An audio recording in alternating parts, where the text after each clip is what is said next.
So let's start law of conservation of linear momentum. Again, it's a very important law and this is the law और conservation पे based है. तो यानी कि ये भी एक जिस तरह से law of conservation of energy, law of conservation of mass, है ना, ये चीजें बोल रहे हैं. तो ये भी एक नेचुरल मतलब नेचर में मिलने वाला लॉ है जो हमेशा हर जगह पर वैलिड रहेगा. आज तक तो वैलिड है, तो अभी जब तक कुछ नया नहीं हो जाए तो इसका मतलब हम इसको नेचुरल लॉ बोल रहे हैं, नेचर के अंदर पाए जाने वाला लॉ. कि कैसी भी सिचुएशन हो, जो अभी हम एक्सप्लेन करेंगे उस सिचुएशन के अकॉर्डिंग उन चीजों को अगर ध्यान रखें तो हर सिचुएशन में जो लीनियर मोमेंटम होता है वो हमेशा कंजर्व रहेगा. किन चीजों के लिए और कैसे, लेट्स सी. सो पहले मैं स्टेटमेंट बोल रहा हूं इसका कि what is the law of conservation of linear momentum. So law of conservation of linear momentum ये बोलता है कि if there is no external force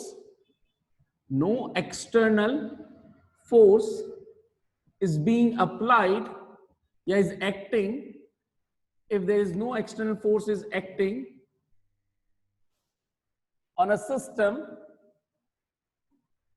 then the total linear momentum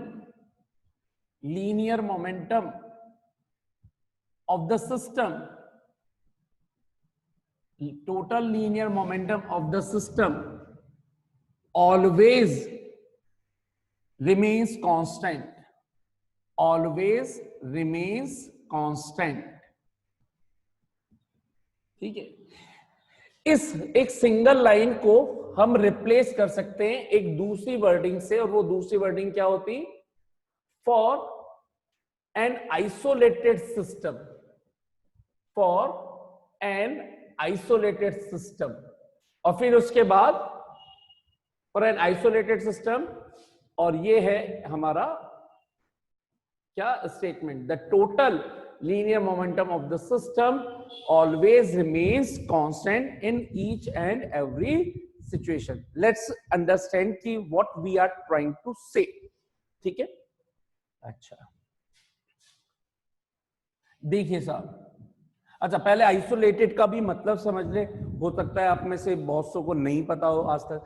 isolated Hindi में बोलूं, हिंदी में इसका मीनिंग बोलूं तो अलग, सबसे अलग, अलग थलग, है ना, जिसका किसी से कोई लेना देना ना हो, जिसका कोई चीज आइसोलेटेड है इसका मतलब उस पर बाहरी किसी भी फैक्टर्स का इफेक्ट ना लगे. ऐसी सिचुएशंस को, ऐसी चीज को हम बोलते हैं क्या, आइसोलेटेड. जैसे अभी चल रहा है कि हम आइसोलेशन में रखते हैं. आइसोलेशन का मतलब और सब लोगों से अलग थलग, एक कोई उससे मिलने नहीं जा सकता, ये किसी से मिलने नहीं जा सकता, बाहर से ना कोई अंदर आए, अंदर से ना कोई बाहर जाए. That is isolated system. अंदर अंदर कुछ भी चलता रहे, दैट इज फाइन. बाहर से कोई इफेक्ट अंदर नहीं आना चाहिए, अंदर का कोई इफेक्ट बाहर नहीं जाना चाहिए. अगर इसको एग्जाम्पल्स की तरह सोचें तो थर्मस है, थर्मस है उसमें चाय भर रखी है तो आइडियल तो नहीं होता, लेकिन अगर उसको आइडियल समझ ले कि गर्म चाय भर रखी है तो गर्म ही है. क्यों? क्योंकि इसकी हीट बाहर नहीं जा रही, और बाहर कोई बाहर अगर ठंडा मौसम है तो वहां से वो अंदर आकर के उस हीट को कम नहीं कर रही है. या ठंडा पानी भर रखा है तो ठंडा ही रह रहा है क्योंकि बाहर की गर्मी अंदर नहीं आ रही है, अंदर से कुछ बाहर नहीं जा रहा है. तो ऐसी सिस्टम जिस पर बाहरी फैक्टर्स का, एक्सटर्नल फैक्टर्स का कोई इफेक्ट ना हो. तो समझने के लिए ये देखो, अगर मैं इस पर, इसके अंदर बहुत सारे मासेस बना दूं, M1, M2, M3, M4, M5, ऐसे मान लीजिए 5 मासेस है. ठीक है. अब ये अंदर किसी वेलोसिटी U1, U2, U3 किसी इनिशियल वेलोसिटी से मूव कर रहे हैं, U4, U5 किसी ना किसी डिफरेंट वेलोसिटी से मूव कर रहे हैं. सो करते रहे, क्योंकि हमने लीनियर मोमेंटम का कॉन्सेप्ट समझ रखा है कि linear momentum mathematically defined as mass into velocity. तो पहले का लीनियर मोमेंटम अगर पूछूं तो हो जाएगा M1 U1, दूसरे का लीनियर मोमेंटम हो जाएगा M2 U2, तीसरे का लीनियर मोमेंटम हो जाएगा M3 U3, फोर्थ का हो जाएगा M4 U4, फिफ्थ का हो जाएगा M5 U5. ठीक है, बहुत बढ़िया सा.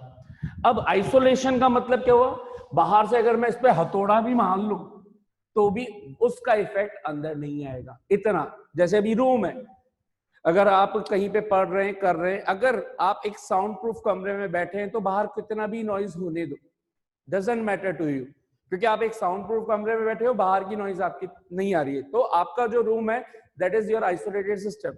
बाहर क्या चल रहा है, कौन मस्ती कर रहा है, कौन टीवी देख रहा है, कोई डांस कर रहा है, कोई क्या कर रहा है, डज नॉट मैटर, है ना। हम क्लास में पढ़ रहे हैं, पढ़ते टाइम एक क्लास दूसरी क्लास में क्या चल रहा है, we are not bothering about, और उसमें क्या हो रहा है उससे हमारे ऊपर इफेक्ट नहीं पड़ रहा, हमारी क्लास चल रही है। दैट इज द क्या, आइसोलेटेड सिस्टम। ठीक, तो चाहे फोर्स लगाओ, प्रेशर लगाओ, इन किसी भी बाहर से कुछ भी लगाया जाए उसका इफेक्ट अंदर ना आए, that is the isolated system. इसका मतलब हुआ कि अगर मैं एक एक्सटर्नल फोर्स लगा भी दूं तो वो सिस्टम को डिलीवर नहीं हो रहा, तो ये सिस्टम के लिए, ये सिस्टम ये है जो सिस्टम किनसे मिलकर के बना, इन पांचों ऑब्जेक्ट से, तो सिस्टम के लिए एक्सटर्नल फोर्स, इनको क्या महसूस होगा कि हम पे तो कोई फोर्स ही नहीं लग रहा, तो एफ एक्सटर्नल या F system should be 0. So अब आइंदा से आप लोग हमेशा ध्यान रखेंगे, for isolated system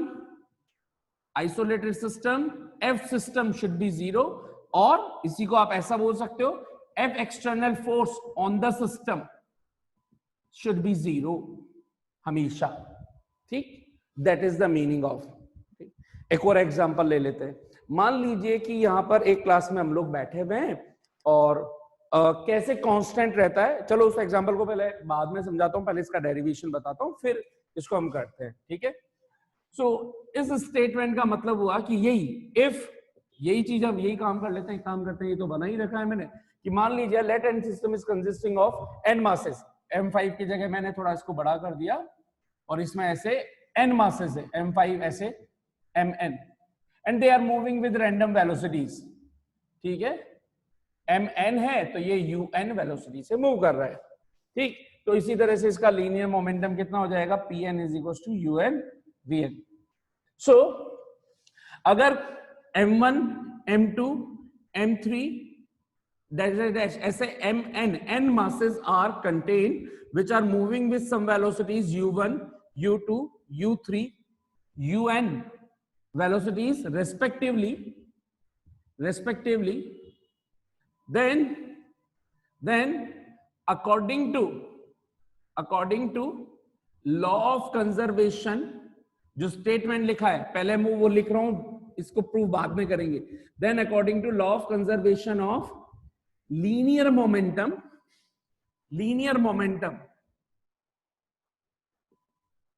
क्या होना चाहिए, टोटल लीनियर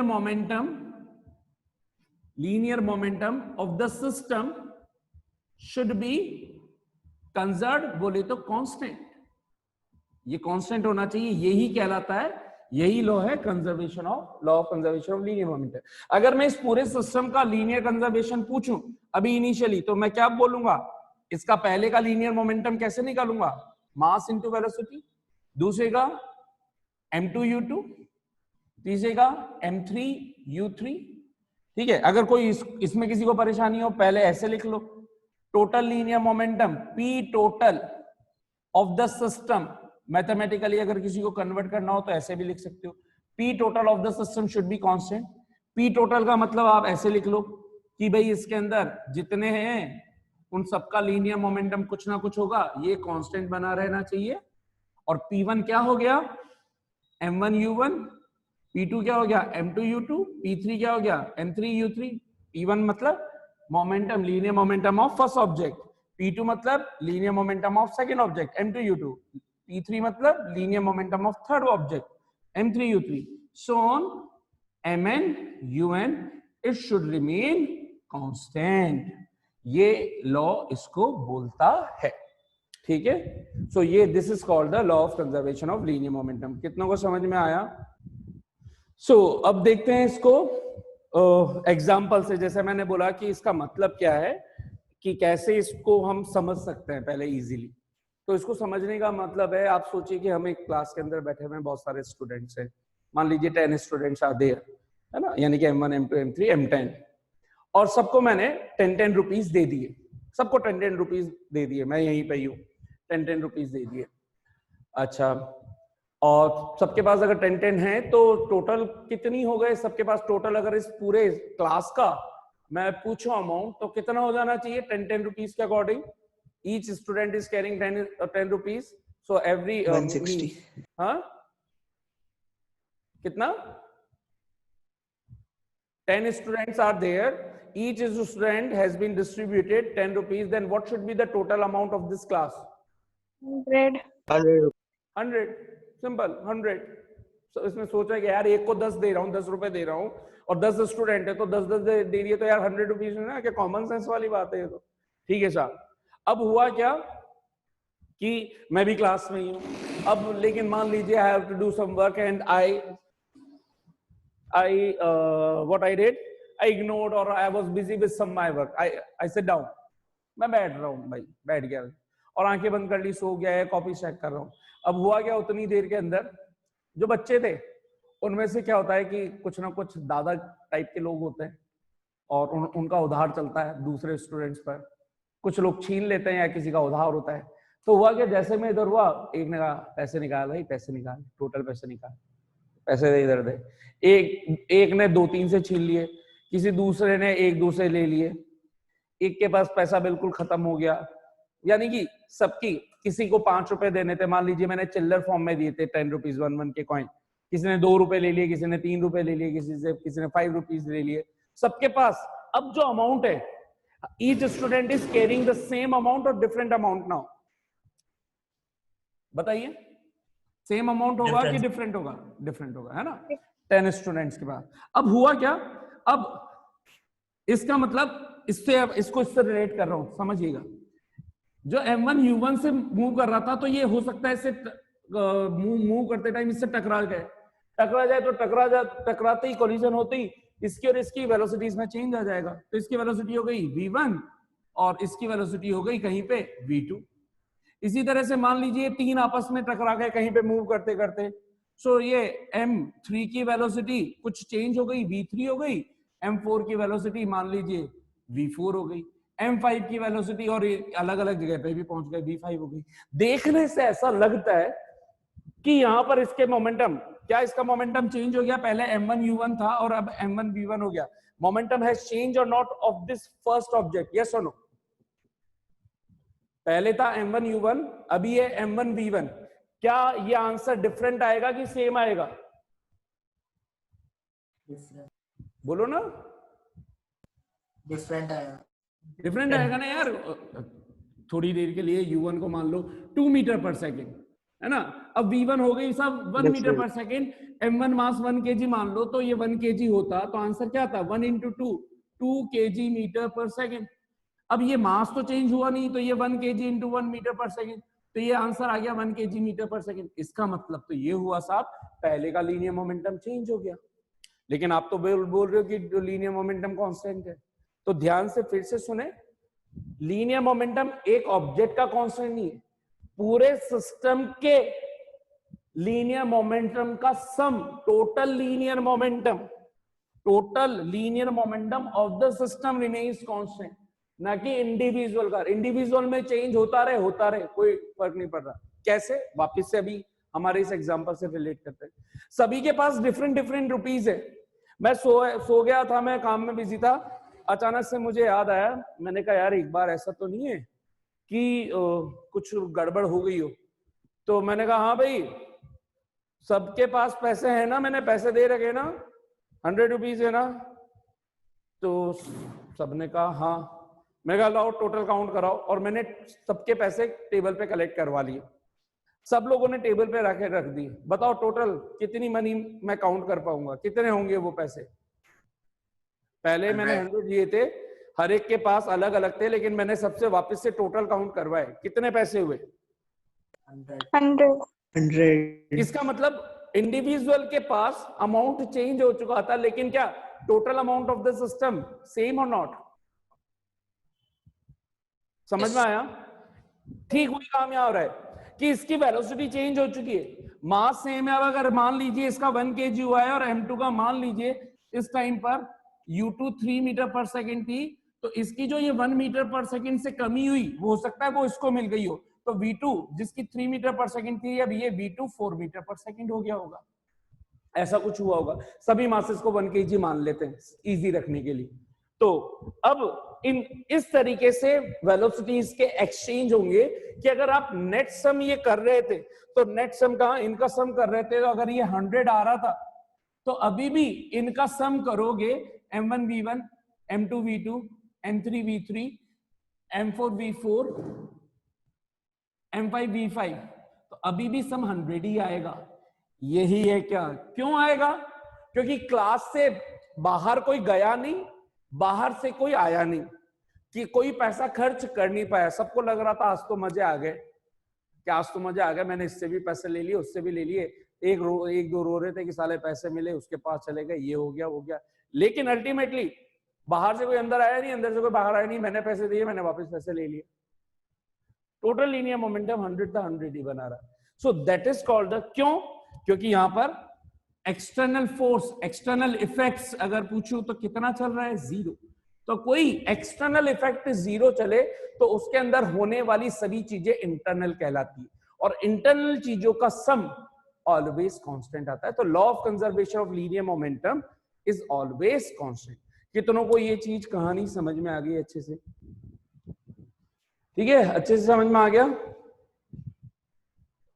तो अब देखते हैं हम इसके आगे की कहानी कि यार ये तो सब थियोरेटिकल एप्लीकेशंस, थियोरेटिकली एक्सप्लेन्ड है, क्या वाकई में ऐसा होता है? ऐसे कैसे? Why we should believe, we should get proof. Okay साहब, जल्दी से हम प्रूफ करना स्टार्ट करते हैं। ओके, अगर मैंने बोला कि सिस्टम हमारा क्या है, पहली चीज स्टेटमेंट, ये स्टेटमेंट वैलिड कब है? जब कोई फोर्स अप्लाई नहीं हो, एक्सटर्नल फोर्स अप्लाई नहीं हो, पहले स्टेटमेंट लिख रखा है, या आइसोलेटेड सिस्टम है ना, no external force is acting, that is for isolated system.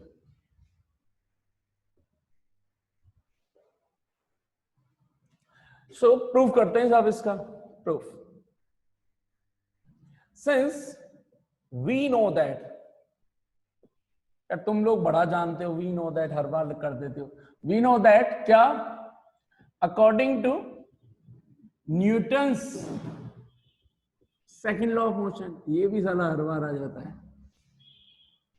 Second law of motion, इसका स्टेटमेंट क्या कहता है कि एफ एक्सटर्नल किसी भी सिस्टम का should be is equal to dp upon dt of this system.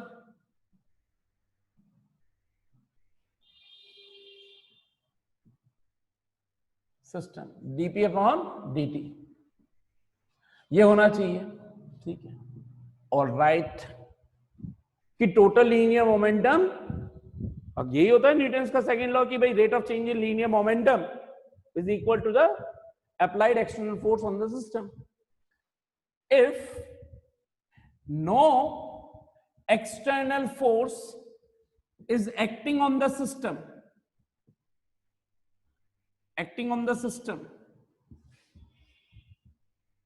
then बताइए साहब, अगर कोई एक्सटर्नल फोर्स एक्ट नहीं होगा तो एफ एक्सटर्नल कितना लिखूं?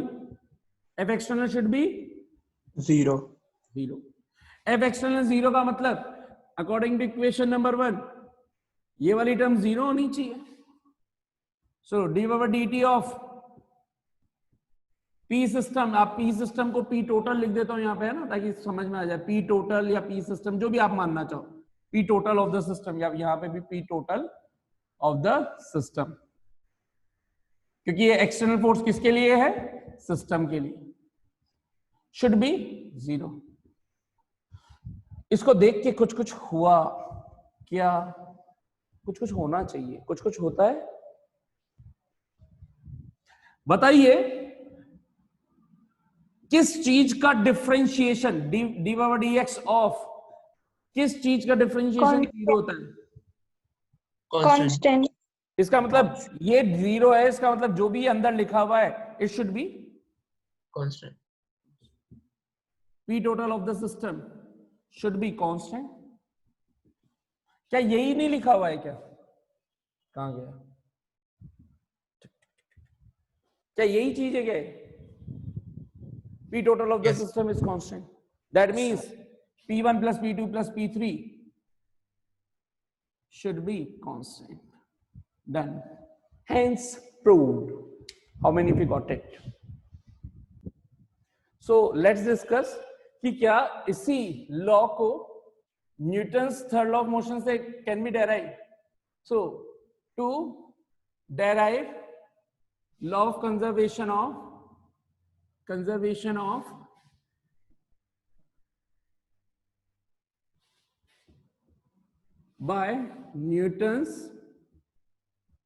by using Newton's third law of motion.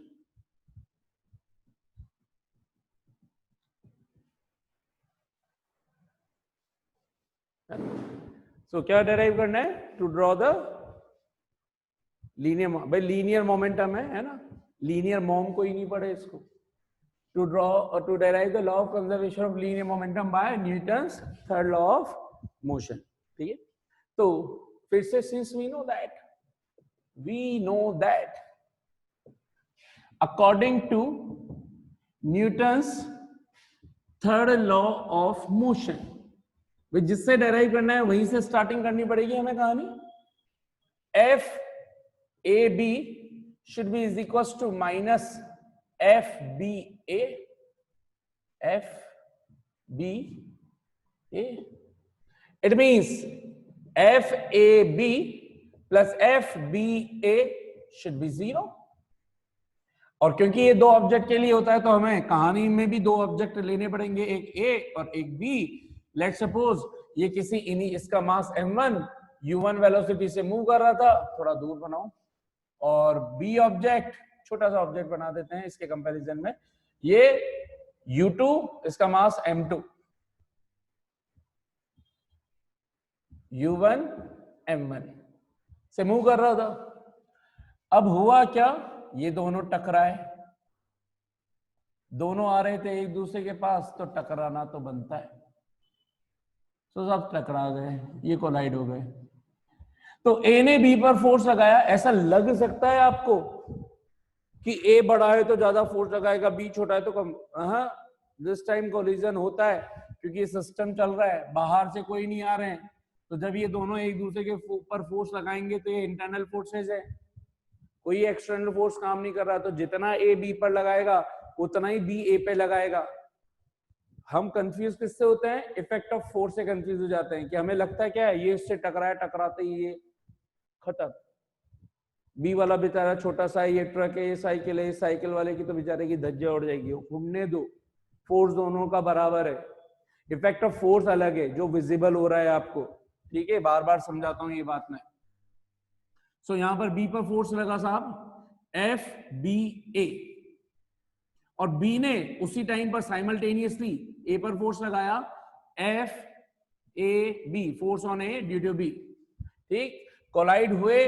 Collision होने के बाद दोनों हो गए अलग अलग. और लेट्स सपोज इतने से में टाइम इंटरवल डेल्टा टी लगा है, जो भी कोलिजन से जस्ट अलग हुए. और अलग होकर के ऑब्वियस सी बात है कि बेचारा छोटा है तो ये इसके कारण इधर ही मूव करेगा. सो बी m2 किसी v2 से मूव कर रहा है. सेम एग्जांपल लिया है जो पहले मैंने लिया था. a m1 v1 वेलोसिटी से मूव करेगा. ये हो गया क्या? After collision. This is after collision, after collision. And this is before collision, before collision, collision. ठीक है साहब. अब अगर मैं यहां पर आपसे पूछूं कि F A B plus F B A is equal to 0, ये किसके अकॉर्डिंग चल रहा है? ऑलरेडी ये एस्टेब्लिश्ड रिलेशन है. Now here F A B, what is F A B? Force on A, है ना, ड्यू टू बी. अगर बी फोर्स लगा रहा है ए पर तो according to Newton's law of motion there should be some change. या एक काम करें उसमें न्यूटन सेकंड लॉ आ जाएगा. हमें न्यूटन थर्ड लॉ पे बना रहना है. तो हमने क्या किया कि अगर डेल्टा टी टाइम के अंदर ये चेंज हुआ है, तो क्या मैं यहां पर मोमेंटम का ही सहारा ले सकता हूं? तो इसको भी हटाता हूं. सो ये है according to Newton's third law of motion, इसको इक्वेशन 1. सिंस कोलिजन या जो भी मोमेंटम में चेंज हुआ, change in momentum occurs during time interval delta t. So मैंने क्या किया, by multiplying both side delta T. एक तरीका ये कि दोनों तरफ डेल्टा टी से मल्टीप्लाई करो और उसको आगे प्रोसीड करो. दूसरा तरीका, हम मोमेंटम की हेल्प ले, तो मोमेंटम की हेल्प लेकर, दोनों सेम ही सिस्टम है, दोनों का मतलब सेम ही जो करवाने वाला हो. तो देखिए, and since we know that क्या इंपल्स, अगर ये टकराए तो इंपल्स हुआ होगा, है ना. We know that due to collision impulse of object A force on A multiplied by time interval. बिल्कुल. और impulse of object A का मतलब तो change in linear momentum of A होना चाहिए. yes or no? बस ये चीज बता दो.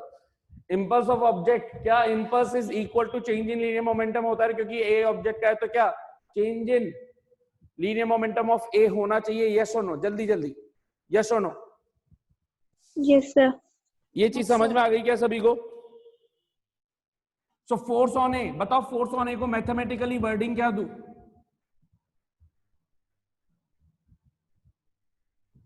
फोर्स ऑन ए को मैथमेटिकल वर्डिंग क्या दूं? अरे फोर्स ऑन ए कौन लगा रहा है ए पर? बी. FAB. तो क्या लिखूंगा? FAB multiplied by delta T. यही मैं करने वाला था, दोनों तरफ डेल्टा टी, लेकिन मैंने इसको अलग तरीके से प्रोसीड कर दिया. बहुत बढ़िया साहब, बहुत बढ़िया. ठीक है, डेल्टा पी ए अपॉन डेल्टा टी. ओके, यहां से अगर मैं इस डेल्टा टी को नीचे ले जाऊं, डेल्टा टी को, या एक काम करते हैं, और डेल्टा पी ए को क्या लिख सकता हूं क्या मैं? m1 v1 minus m1 u1. Yes और नो? डेल्टा पी ए का मतलब यही है कि नहीं है? Change in linear momentum of A. A के लीनियर मोमेंटम में चेंज क्या हुआ? पहले u1 था, बाद में v1 हो गया. हाँ कि ना? जल्दी जल्दी जल्दी जल्दी. Yes, sir. Yes, sir. ठीक है. So is equals to FAB delta T. Equation number 2. Equation number 2. Similarly impulse of object B ये कितना होना चाहिए? Force on B into time interval. जल्दी बोलिए, impulse of object B का मतलब change in linear momentum of B should be equals to FBA. ठीक है, इसका मतलब ये हो गया. डेल्टा PB का मतलब change in linear momentum of B. इसका मतलब क्या हो गया? M2 V2 minus M2 U2, है ना. B का मास है M2, final linear momentum minus initial linear momentum should be equals to FBA delta T. Alright. अगर मैं यहां से बात करूं इक्वेशन 1, तो अगर मैं इक्वेशन 1 को, इसको इक्वेशन 3 बोल देता हूं. Now multiplying both side by delta T, अगर यहीं पे कर दूं मैं, FAB delta T should be equals to minus FBA delta T. और इसको एक काम करते हैं, इसको इक्वेशन 2 बोल देते हैं, bye multiplying both side delta T. ये नीचे लिखता उसकी जगह यही काम कर दिया मैंने. Bye multiplying both side delta T. उससे इक्वेशन पे, Newton third law of motion पे फर्क नहीं पड़ा. इसको इक्वेशन 2, इक्वेशन 3, इक्वेशन 4. क्या ये FAB डेल्टा टी और FBA डेल्टा टी दोनों की वैल्यू हमारे पास थर्ड और फोर्थ से आ चुकी है क्या? यस और no? Yes, sir. So can we substitute these values into 4? किसी को और ज्यादा दिक्कत हो तो इस डेल्टा टी को नीचे ले जाओ, एफ ए बी की वैल्यू मिल गई। इस डेल्टा टी को यहाँ नीचे ले जाओ, एफ बी ए की वैल्यू मिल गई। इक्वेशन 1 में सब्स्टिट्यूट कर दो, नीचे दोनों तरफ डेल्टा टी होने से कैंसिल आउट हो जाएंगे। बहुत सारे तरीके हैं इसको करवाने के। So by 3 and 4 into 2 what I'll get? F A B delta T की जगह मैंने सब्स्टिट्यूट किया m1 v1 minus m1 u1 should be is equals to minus of है ना, वेलोसिटीज लगा के रखें, क्या हो जाएगा? m2 v2 minus m2 u2। इसको अगर मैं सॉल्व करूं तो मुझे क्या मिल रहा है? m1 v1 minus m1 u1 is equal two plus का m2, ये माइनस इधर गया तो ये प्लस बन गया, तो m2 u2 minus m2 v2। अब मैंने क्या किया? u1 वाली टर्म्स को एक तरफ और u2 वाली टर्म्स को दूसरी तरफ, ये कर दिया और मुझे आंसर मिल गया। साहब देखना, m1 v1 तो इधर v1 लिख रहा हूं तो v2 को इधर ले आता हूं, ये माइनस का है तो इसको उधर लेकर के आ जाऊं तो क्या बन जाएगा? प्लस का m2 v2 is equal to, इधर चल रहा है मेरे पास माइनस का m1 u1, इधर आ गया तो प्लस का m1 u1 प्लस का m2 u2, vector vector vector vector. बताओ m1 v1 को क्या मैं final linear momentum of B object A object बोलूंगा? यस और नो? जल्दी जल्दी जल्दी जल्दी बोलना, last 1 minute. m1 v1 means final linear momentum of A object, m2 v2 final linear momentum of B A object, sorry B object. क्या मैं इसको ये लिख सकता हूं? Total linear momentum after collision, yes और no? Total linear momentum after collision of the system. दो ही जने थे तो दो का टोटल लीनियर मोमेंटम क्या होना चाहिए? यहां पे अगर मैं लिखता after collision linear momentum P total कितना होता? m1 v1 plus m2 v2। Before collision अगर पूछता तो टोटल लीनियर मोमेंटम कितना होता? m1 u1 plus m2 u2। बताओ क्या ये इक्वल आ रहे हैं क्या? ये m1 u1 का मतलब total linear momentum of total linear momentum before collision. क्या इसका मतलब after collision before collision total linear momentum same है? इसका मतलब मैं क्या लिख सकता हूं कि इस जगह say that is P total always remains constant, yes और नो? किसी भी सिस्टम का टोटल लीनियर मोमेंटम हर एक सिचुएशन में बिफोर कोलिजन हो आफ्टर कोलिजन हो हमेशा कांस्टेंट बना रहेगा। कब? जब कोई एक्सटर्नल फोर्स ना हो। ये एक्सटर्नल फोर्स है भी नहीं, ये इंटरनल फोर्सेस है। कितनों को समझ में आ गया? ये Newton's third law of motion से डेराइव करना law of conservation of linear momentum को प्रॉपर्ली।